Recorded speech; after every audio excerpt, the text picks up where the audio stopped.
1,00,000 మంది శివభక్తులతో కలిసి మహారుద్రాక్ష పూజలో పాల్గొనండి. వెంటనే కాల్ చేసి మీ పేరును నమోదు చేసుకోండి. Hi viewers, India's largest digital media network Suman టీవీకి స్వాగతం. ప్రస్తుతం మనతో ఉన్నారండి ప్రకృతి వనం ప్రసాద్ గారు. సో చాలా మందికి సుపరిచితులు వీరు. ఆహారపు అలవాట్ల గురించి కానీ, మనం ప్రకృతి గురించి కానీ, ఇప్పుడు వస్తున్న ఆరోగ్య సమస్యల గురించి కానీ బోల్డ్ అని విషయాలు వీరిని అడిగి తెలుసుకుందాం. సార్ నమస్తే. సార్ ఇప్పుడు మామూలుగా మీరు అంటే మీ పేరే ప్రకృతి వనం ప్రసాద్ కాబట్టి అంటూ ఉంటారు సార్, నువ్వు దేంతో అయినా ఆడుకో కానీ ప్రకృతితో ఆడుకుంటే తాండవం ఆడి చూపిస్తుంది. మామూలుగా మనం ఎక్కడైనా సముద్రాలు బీచ్ల దగ్గరికి వెళ్ళినప్పుడు కొందరు ఆటలకి వెళ్తారు. అది ఒక్కసారి అలా కొట్టుకొని పోతే ఇంకా మనం దాన్ని కంట్రోల్ చెయ్యాలి. సో ఇప్పుడు చూస్తే ఇక్కడ కూడా సిటీస్లో మీరు చూస్తే ఎన్నెన్ని అంతస్తులు మహా నగరాల్లో 20 ఫ్లోర్ 40 ఫ్లోర్ 150 నువ్వు ఎంత ఫ్లోర్కి వెళ్ళావు అంటే అంత ప్రెస్టేజ్ ఇష్యూ అనమాట. అంటే అంత సౌండ్ అన్నట్లు. నిజంగానే మనం అంత ఎత్తుకి ఎదుగుతున్నాము అంటే మనం అందరం నిజంగా ఇంప్రూవ్ అయినట్టేనా సార్? మనం అంత అభివృద్ధిలో ఉన్నట్ల. అంటే ఒక అడ్వాంటేజ్ ఏమంటే మీరు పైకి పోకపోతే హైదరాబాద్ మదనపల్లి కలిసిపోయేటివి కిందంతా ఇంటి కట్టుకుంటే. ఆ టెక్నాలజీ ఉంది కాబట్టి వీళ్ళు ఇక్కడే ఉండారు. లేకపోతే హైదరాబాద్లో అసలు సైట్ కొనగలమా? అట్లుండదు కాబట్టి. సో ఇక్కడ అంటే సిటీలోనే ఉండాలనుకునేదే పెద్ద కరెక్ట్ డెసిషన్ కాదు. పొల్యూషన్ ఉందని తెలుసు, ట్రాఫిక్ సమస్యలు ఉన్నాయని తెలుసు, వర్షం పడితే నువ్వు ఇంటికి చేరలేమని తెలుసు, తిట్టుకుంటా ఉంటావు, అయినా ఇక్కడే బతుకుతూ ఉంటారు. సో మీకు బిల్డింగ్ లేకపోతే నువ్వు బయలుదేరి మహబూబ్ నగర్ నుంచి రావాలా, మొత్తం ఇట్లే కట్టుకొని పోవాలంటే. అట్లీస్ట్ ఇది సివిల్ ఇంజనీరింగ్ అద్భుతం, అది కట్టారు కాబట్టి వస్తాం. సో పైన ఉండారా కింద ఉండారా అనేది, అట్లీస్ట్ పైన పోయే కొద్దిగా దోమలు ఉండవు నాకు తెలిసి. కాస్ట్ రీజనబుల్గానే ఉంటుంది. మీరు ఓన్ హౌస్ కావాలంటే. రెండోది కమ్యూనిటీ ఉంటుంది అక్కడ. ఆ ఏజ్ పిల్లలు ఉంటారు, వాళ్ళతో టెన్నిస్ ఆడతారు, ఏదో ఆడుకుంటారు ఉంటారు. అది ఇండివిజువల్గా నువ్వు 100 కోట్ల బిల్డింగ్లో ఉండి 10 మంది పనులను పెట్టుకొని ఉంటే వాడికి పిల్లలతో ఎట్లా మలగాల, కలిసి బతికేది ఇవన్నీ తెలియదు కదా. జాయింట్ ఫ్యామిలీస్ లేవు కదా. జాయింట్ ఫ్యామిలీస్ లేవు. ముందు ఒకే ఇంట్లో 20 మంది భోంచేసేవాళ్ళు, ఇప్పుడు లేవు. కాబట్టి అది చాలా అడ్వాంటేజ్. అది సరే, డబ్బులను బట్టి వాళ్ళకి ₹1,00,00,000 దట్ ఇస్ ఇమ్మెటీరియల్. మీరు అన్నది నిజమే సార్. గేటెడ్ కమ్యూనిటీలో కానీ ఇలా అన్న చోట మనకు జాయింట్ ఫ్యామిలీస్ లేవు కాబట్టి పిల్లలందరినీ మీరు అన్నట్టు ఆడిపించనీకి మీరు ఒకప్పుడు మీరు ఆడుకున్న ఆటలు ఇప్పుడు ఇక్కడే ఉన్నాయి. అవును, చాలా అసలు మాకెవరు డిఫైన్ చేసేవాళ్ళు కాదు. నేనే ఏదో పెట్టుకుంటే ఒక బాల్ తీసుకొని 30 మంది ఆడేవాళ్ళము. అది అట్లా వెళ్ళిపి ఊరి బయటికి వెళ్ళిపి అసలు ఈత రాకపోయినా ఏదో బిండు కట్టుకొని బాటలు కట్టుకొని ఏదో స్విమ్మింగ్ నేర్చుకుని ఇస్తాము. కొబ్బరి చెట్టు ఎక్కేది కూడా రాదు, అయినా కొబ్బరి చెట్టు ఎక్కేసి దిగేది రాకుండా దాని షర్ట్లు చింపుకొని వచ్చిన రోజులు ఉన్నాయి. అంత పెద్ద అడ్వెంచర్లే చేసినాం మేము చిన్నప్పుడు, రాబిన్ హుడ్ లాగా అందరూ, నేనే కాదు. సో ఆ లైఫ్ స్టైల్ అంతా మిస్ అయిపోయింది కదా ఇప్పుడు పిల్లలకి. అన్ని కంట్రోల్డ్ కండిషన్లోనే ఉన్నారు. వాళ్ళకి ఎటు తెలుస్తుంది? వాళ్ళు సడన్గా అమెరికాకు పోవాలా, ఇంకో దగ్గర పోవాలంటే అన్ని డౌట్లే వాళ్ళకి. వాడు వీటితో మాట్లాడు, వాళ్ళు అందరూ సమస్య, అందరూ అని ప్రొజెక్ట్ చేస్తాడు. సో వాళ్ళకు లైఫ్ హ్యాపీనెస్ ఇక్కడ కూడా చూస్ చేసుకోవచ్చు మనము, గుడ్ పీపుల్ కూడా ఉన్నారు అనుకునే ఐడియాలజీనే లేదు వాళ్ళకి. అందరూ డౌట్గా చూస్తారు ప్రతి ఒక్కరు. సత్యం శివం సత్యం అనే సినిమా వచ్చింది, కమల్ హాసన్, ఇంకొక ఆయన ఎవరో, ఆయన తమిళనాడు ఆయన. దాంట్లో ఈయనకి యాక్సిడెంట్ అయి ఉంటుంది. ఈయన కొంచెం రఫ్గా ఉంటాడు చూడడానికి, కమల్ హాసన్. ఆయన మధుకర్ అని ఎవరో ఆయన తమిళనాడు, అంటే ఆయన అమెరికా నుంచి వచ్చింటాడు. వీడిని చూసి విచ్చుకుంటూ ఉంటాడు, ఈయన హెల్ప్ చేసేది ఆయన లాస్ట్లో. సో అట్లా ఈ మోడర్న్ ఇది ఏం చెప్తా ఉంటే, నువ్వు అద్భుతంగా నీట్గా టై వేసుకొని ఉంటే, చాలా ఇంగ్లీష్ మాట్లాడుతూ ఉంటే, ఇంగ్లీష్ బుక్ చదువుతూ ఉంటే నువ్వు చాలా గొప్పోడు అనుకుంటా ఉంటాడు.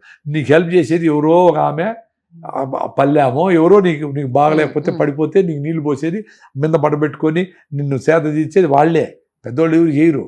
ఈ విషయం తెలుసుకుంటే పల్లుల మీద, సింపుల్గా బతికే వాళ్ళ మీద గౌరవం వస్తుంది. సార్ అడ్వాంటేజెస్ అంటే ఏదన్నారు, మరి డిసడ్వాంటేజెస్ ఏముంటాయి సార్? ఇప్పుడు అంటే మనం ఒక రకంగా ప్రకృతిని మనం చెట్లను పీకడం కానీ, బిల్డింగ్స్ అనేది మనం ఎక్కువ అయిపోతాం. డిసడ్వాంటేజ్ తెలుస్తుంది కదా, ఐస్ కరిగిపోతా ఉంది, ఎక్కడ ఆర్కిటెక్ట్లో ఐస్ కరిగిపోతూ ఉంది, సిటీలో డ్రైనేజీలు పోకుండా అయిపోతూ ఉన్నాయి, వర్షం పడితే మనుషులు కార్లన్నీ మునిగిపోతూ ఉన్నాయి, మైక్రోబియం అంటే సాయిల్ ఉండే బ్యాక్టీరియా అంతా మాయమైపోయింది. మనుషులు ముందు భూమిలో వేస్తే భిన్న కుళ్ళిపోయేవాళ్ళంట, ఇప్పుడు కుల్లడంలే మనుషులు. అది పెద్ద కొంతమంది అంటే పూడ్చిపెట్టేవాళ్ళు మామూలుగా ఈ బ్యాక్టీరియా అంతా అటాక్ చేసి దాన్ని కుళ్ళబెట్టాలి కదా, కుల్లడంలే. అసలు కొన్ని రిలీజియన్స్ అయితే చచ్చిపోయినాక తీసుకుని పైన పెడతారు పక్షులు తినేయాలని. సో వాళ్ళకి ఇప్పుడు ఈ బాడీ అంత ఎనర్జెటిక్గా లేక ఆ రాబందులు వచ్చి తినడం లేవాటి. సో అన్ని మార్పులు జరుగుతూ ఉన్నాయి. అంటే ఓవరాల్గా సాయిల్లో మైక్రోబియమ్స్ తగ్గిపోయింది, మన పొట్టలో ఉండే మైక్రోబ్స్ తగ్గిపోయినాయి, మన డైజెషన్ తగ్గిపోయింది, రిచ్ ఫుడ్ తిన్న ఆరోగ్యంగా లేము, హెల్త్ అంతా పోయింది, పీస్ ఆఫ్ మైండ్ పోయింది. ఇన్ని చేంజెస్ జరిగినాయి.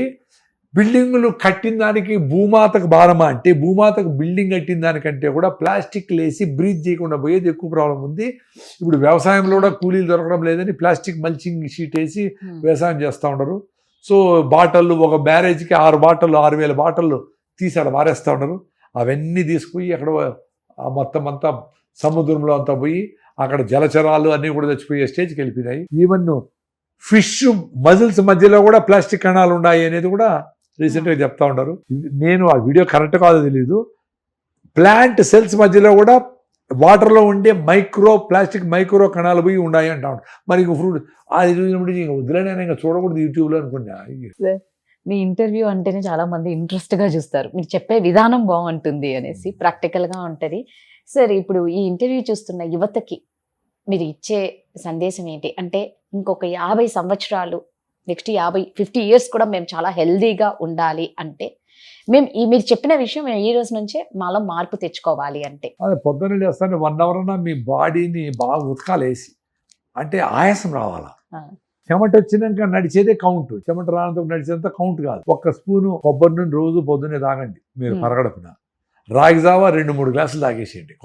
బెల్లం వేసుకొని రాగి జావా తాగేయండి. మీరు బాగా ఫిట్నెస్ అంతా పోయి వచ్చేసిన తర్వాత మీరు జొన్నలతోనో, రాగులతోనో, సద్దలతోనో ఏదో దాంతో ఇడ్లీ చేసుకుంటారో, దోశ చేసుకుంటారో, ఉప్మా చేసుకుంటారో, సూపర్గా చేస్తారు. మహానుభావులందరూ, మహిళలందరూ చేసి యూట్యూబ్లో అంతా పెట్టినారు. సజ్జ రవ్వతో ఇడ్లీ మెత్తగా సూపర్గా వస్తుంది. మా ఫ్రెండ్ వైఫ్ ఇంట్లో చేసింది, ఎంత బాగుందో. సాంబార్లో, చట్నీలో బాగా తినండి, బాగా ఫుల్గా తినండి, టైం పెట్టుకొని తినండి, ఇంకా చాలు అనుకునేందుకు తినండి, మళ్ళీ కొంచెం పెరిగేసుకొని మళ్ళీ తినండి. అప్పుడు మ్యాజిక్ జరుగుతుంది. మధ్యాహ్నం ఆకలి ఉండదు. ఫుల్గా మీరు 6-7 అవర్స్ బాగా పని చేసుకోవచ్చు. సాయంత్రం ఎప్పుడెప్పుడు అవుతుందా ఇంటికి వచ్చేద్దామా 5-6 వచ్చేసి మంచిగా జొన్న రొట్టెలు, అన్ని గుగ్గిళ్ళు, ఆకుకూర తినేసి 7-7:30 మీకు భోజనాలు ఫినిష్ అయిపోవాలా. హౌస్ మొత్తం మెంటల్గా ప్రిపేర్ కావాలా. 9-9:30 పడుకోవాలని. చిన్నగా LED లైట్లన్నీ ఆఫ్ చేసి, ఎల్లో లైట్లు వస్తాయి కదా, ఎల్లో ఆ లైట్లు వేసి వాళ్ళకి మెంటల్గా ప్రిపేర్ చేయాలి. పిల్లలకు కూడా, చిన్నపిల్లలకు కూడా. మీరు LED లైట్లు వేసి మీరు టీవీలు పెట్టుకొని పిల్లలు నిద్రపోరు. సో మొత్తం ఇల్లంతా కూడా 9కి స్విచ్ ఆఫ్. ఇంట్లో బెడ్ లైట్ కూడా ఉండకూడదు. ఎప్పుడు లైట్ ఉంటుందో అప్పుడు మీకు మెలటోనిన్ అనే హార్మోన్ రిలీజ్ తగ్గుతుంది. ఎప్పుడు మొబ్బుగా ఉంటుందో ఆ హార్మోన్ మెలటోనిన్ రిలీజ్ అయ్యి నిద్ర వచ్చేలా చేస్తుంది. మళ్ళీ 2-3 పెద్దోళ్ళు లేసి మీరు పనులు చేసుకోండి. ఏదన్నా 4కు లేచేవాళ్ళు, 5కు లేచేవాళ్ళు లేస్తారు. ఎవరైనా కానీ 6 తర్వాత పడుకోకూడదు. మార్నింగ్ 6 తర్వాత పడుకోవద్దు. 5కు లేస్తే 4కు లేచి బ్రహ్మముహూర్తం లేయాలంటే 9 పడుకోవాలా. ఇప్పుడు 12 పడుకుంటారు కాబట్టి 7కు లేస్తూ ఉంటారు. 9 పడుకోండి. ఎంతో కరెంట్ సేవ్ అవుతుంది, దేశానికి మంచిది, మీ ఆరోగ్యానికి మంచిది, కరెక్ట్గా రెస్ట్ దొరుకుతుంది. వీళ్ళందరూ పడుకోవాలి. సో ఇది చేయండి.